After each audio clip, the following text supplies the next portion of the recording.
Salam. Pada pagi hari ini saya mengucap syukur atas pertolongan Tuhan yang luar biasa di dalam kehidupan kita, sehingga saya bisa menyampaikan firman Tuhan yang pada pagi hari ini, yang dimana kalau kita membuka Alkitab kita di dalam Matius pasal 28 ayat yang ke-19, demikian firman Tuhan. Karena itu, pergilah, jadikanlah semua bangsa muridku, dan baptislah mereka dalam nama Bapa dan Anak dan Roh Kudus. Tema kita pada pagi hari ini adalah pembaptisan yang benar. Kenapa saya mengangkat ayat ini ke saudara-saudara? Karena baptisan adalah suatu lambang kekristenan kita, pertobatan, melakukan hidup yang baru untuk hidup bersama dengan Tuhan Yesus Hamasiah. Pada saat ini saya berterima kasih kepada Bapak Yakub Sulistyo yang telah mengajari kami, yang telah jauh-jauh dari ibu kota ke sini, semua oleh karena kasih Tuhan yang luar biasa, sehingga saya merasa diselamatkan. Saya pernah dibaptis, dan pada waktu saya dibaptis itu yang dikatakan itu dalam nama Bapa, Putra dan Roh Kudus. Jadi ini sangat lucu sekali, saudara.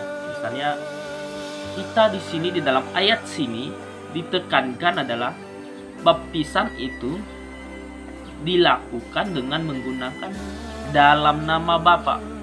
Kalau kita lihat kembali ayatnya, karena itu pergilah, jadikanlah semua bangsa muridku, dan baptislah mereka dalam nama Bapa dan Anak dan Roh Kudus. Artinya dalam nama Bapa. Bapa siapa? Kita disuruh di sini menekankan bahwa kita harus memakai nama. Bukan asal kita sebutkan dalam nama Bapa, Putra dan Roh Kudus, salah. Ini adalah kegagalan pemahaman kita selama ini. Jadi kalau kita mengintrospeksi diri itu sebenarnya mudah, saudara. Mudah untuk menerima firman Tuhan itu di dalam diri kita, itu mudah.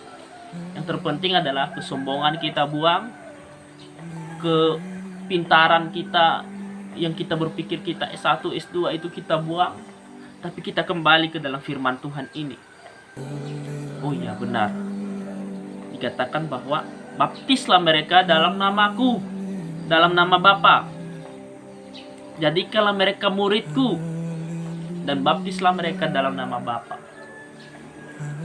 Nah, pertanyaan saya kembali, saudara-saudara, bahwa nama Bapa itu siapa?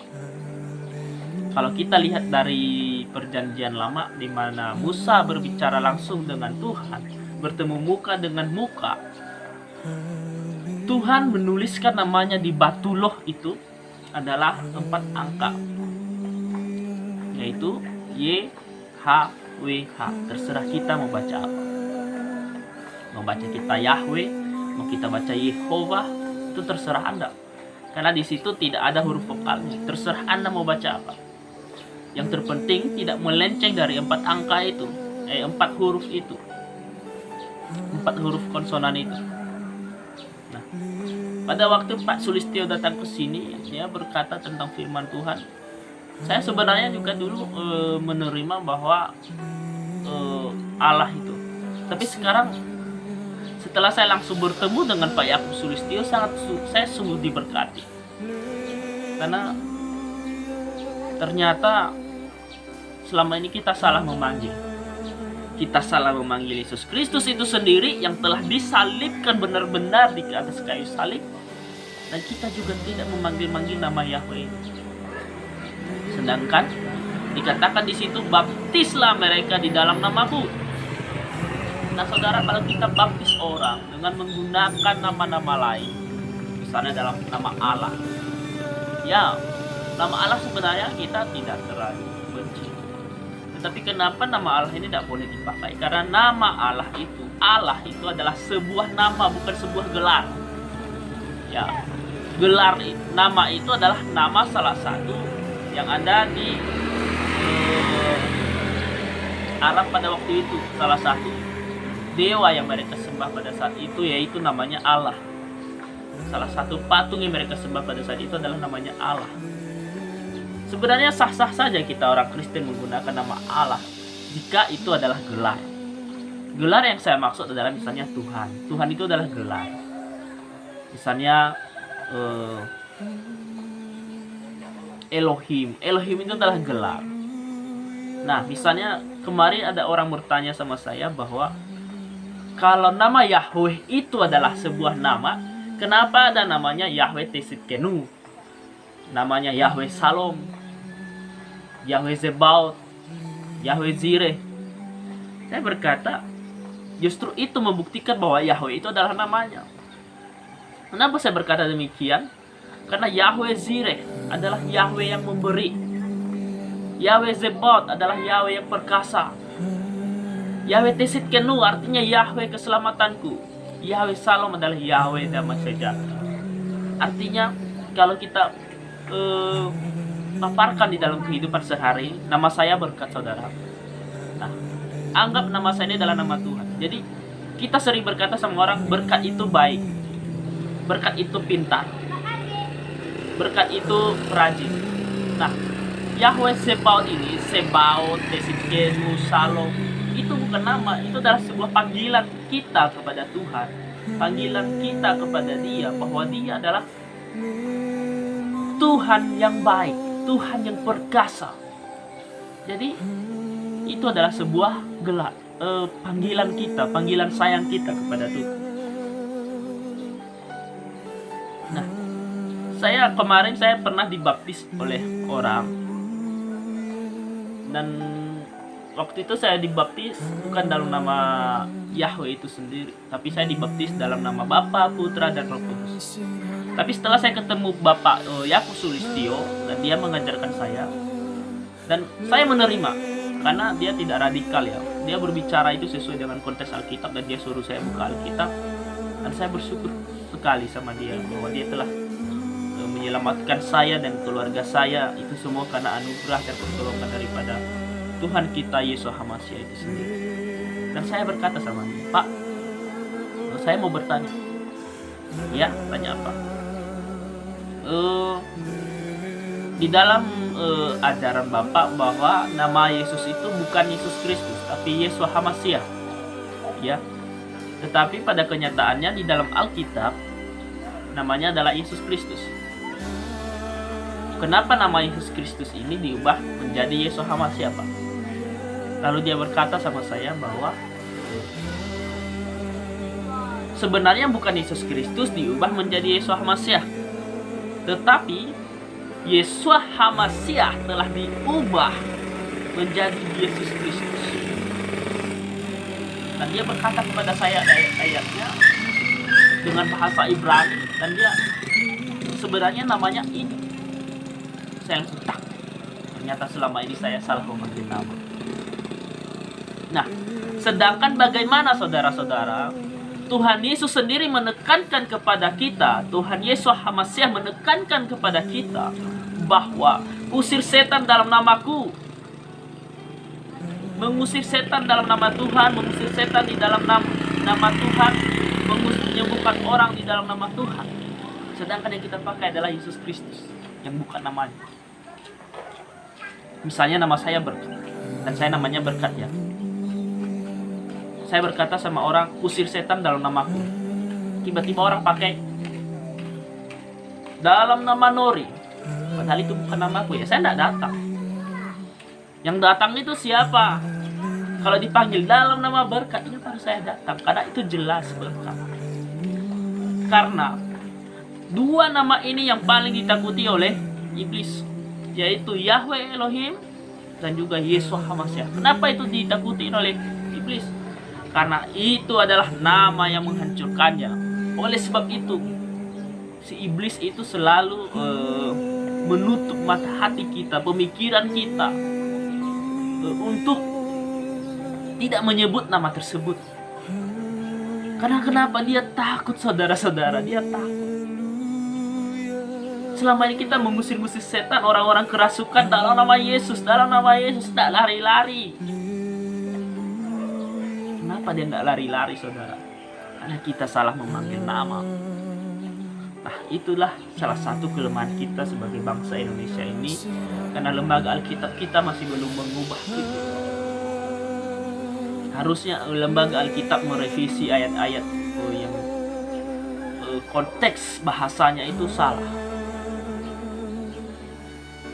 Kita hanya meminta bahwa dari grup Bapak Yakub Sulistio dari gereja GPF, Gereja Pemulihan Firman, tidak meminta apa-apa, hanya meminta bahwa nama itu diluruskan namanya.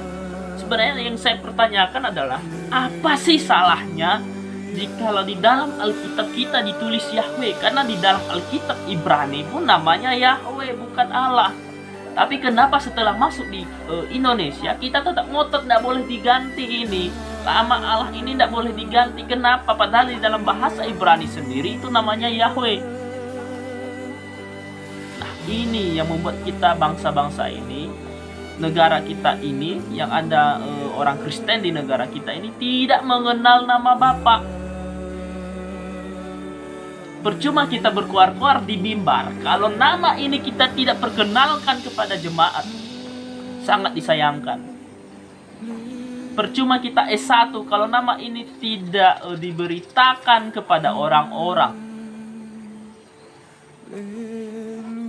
Tadi saya ada melihat Alkitabnya, ayatnya. Ya. Ayatnya adalah 1 Korintus pasal 1 ayat 13. Adakah Kristus terbagi-bagi? Adakah Paulus disalibkan karena kamu? Atau adakah kamu dibaptis dalam nama Paulus? Aku mengucap syukur bahwa tidak ada seorang pun juga di antara kamu yang aku baptis selain Krispus dan Gaius, sehingga tidak ada orang yang mengatakan bahwa kamu dibaptis dalam namaku. Jadi kejadian ini adalah Paulus bersyukur karena orang-orang tidak berpikir bahwa orang itu dibaptis di dalam nama Paulus. Ya, dia bersyukur karena waktu itu ada orang yang dia baptis, yaitu Krispus dan Gaius.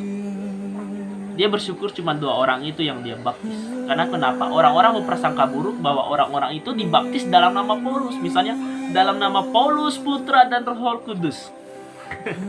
Sangat lucu, saudara. Karena kenapa? Paulus sendiri menakuti ayat ini. Karena kita itu harus dibaptis dalam nama Yahweh Elohim dan Yeshua HaMashiach dan Roh Kudus. Baptis. Itu baru benar-benar diselamatkan oleh Tuhan. Benar-benar baptis yang sah. Karena selama ini baptis dalam nama Bapa, Putra, dan Roh Kudus, artinya kita itu masih setengah, belum selesai, belum benar-benar dibaptis. Terima kasih buat firman Tuhan kita pada pagi hari ini. Semoga ini membukakan pemikiran kita di dalam nama Yahweh Elohim. Dan saya juga berharap supaya lembaga Alkitab kita ini mengubah nama-nama di dalam Alkitab itu, sehingga jemaat Tuhan tidak tersesat di dalam nama itu, sehingga mereka mengerti bahwa Yahweh itu adalah nama Tuhan. Saya pernah pergi ke kampung dan saya berkata, nama Tuhan kamu siapa? Dia berkata, Yesus Kristus. Kalau Yahweh itu siapa? Dia jawab, saudara, Yahweh itu saya tidak kenal.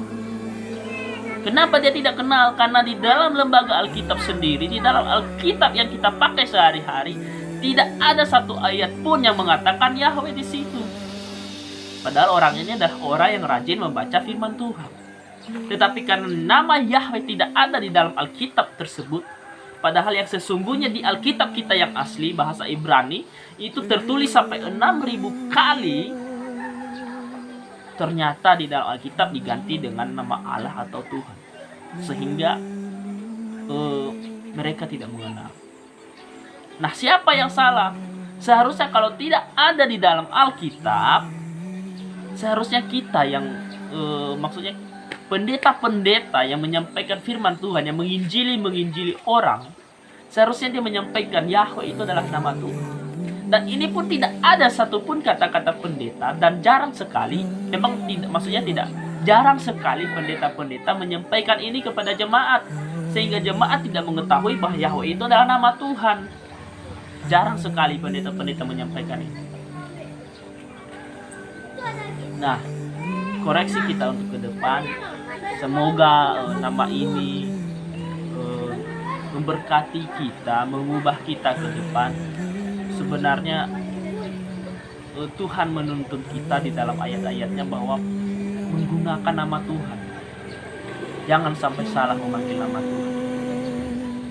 Karena nama yang kedua ini, Yahweh Elohim dan Yeshua HaMashiach, sangat ditakuti oleh iblis. Ya, kalau Anda tidak percaya, buktikan kata-kata saya ini. Panggil Yeshua HaMashiach di saat Anda genting. Panggil Yeshua HaMashiach di saat Anda memerlukan pertolongan. Maka Tuhan akan senantiasa menolong.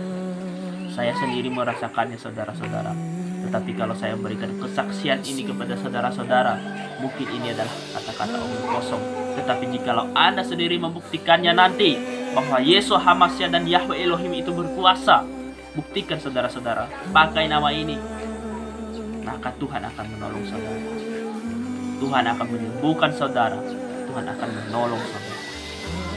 Terima kasih Tuhan Yeshua HaMashiach, di dalam nama Bapa Yahweh Elohim yang telah memberkati kita pada pagi hari ini. Haleluya. Amin.